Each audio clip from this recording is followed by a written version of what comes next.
बंड्या, तुझ्या लग्नात भात वाढू की अंतरपाटाच्या पलीकडे उभा राहू?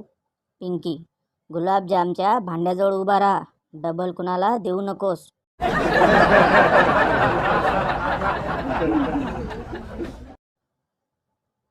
हे अभ्यास, नोकरी, लग्न ह्या गोष्टी उगाच आल्या.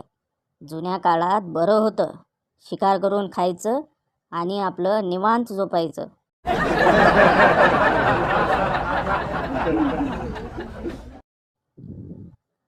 तुमच्याकडे कितीही दर्द भरे गाणे असू द्या, ऑटोवाल्यांशी तुलनाच होऊ शकत नाही.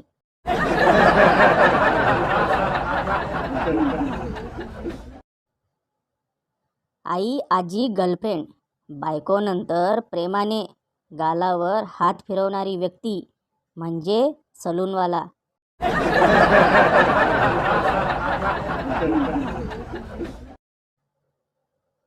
मोबाईल फोनमुळे आज अजून एक जखमी झाला. त्याची बॅटरी फुटली नव्हती, तर बायकोला पासवर्ड माहिती झाला होता.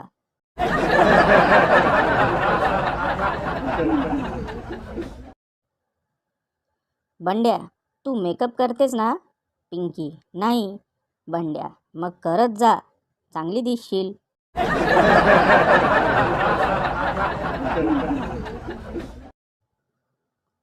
ती नेहमी म्हणते, भोळा आहे ग माझं पिल्लू, पण तिला काय माहिती, तिचं पिल्लू गावातला निळू फुले आहे.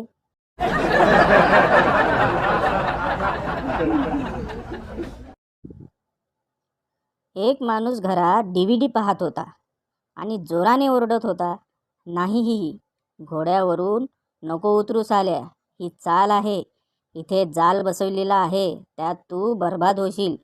बायको किचनमधून बाहेर आली आणि विचारले, कोणता पिक्चर बघताय हो? नवरा, आपल्या लग्नाची DVD. बायकोने 120च्या स्पीडने लाटणं फेकून मारलं.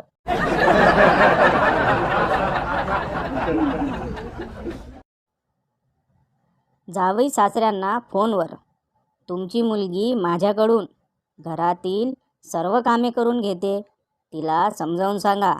सासरा, जावई बापू ठेवा फोन, माझी भांडी घासून झाली की सांगतो तिला समजावून, आता हात ओले आहेत.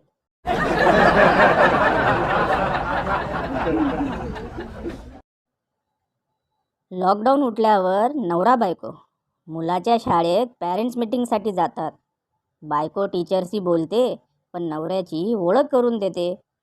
मी ओळखते यांना, टीचर हसून सांगतात. बायको संशयाने विचारते, कसे ओळखता? आज पहिल्यांदा आलेत शाळेत. टीचर, हो, पण ऑनलाईन क्लासेस घेताना रोज घर झाडताना पुसताना दिसायचे.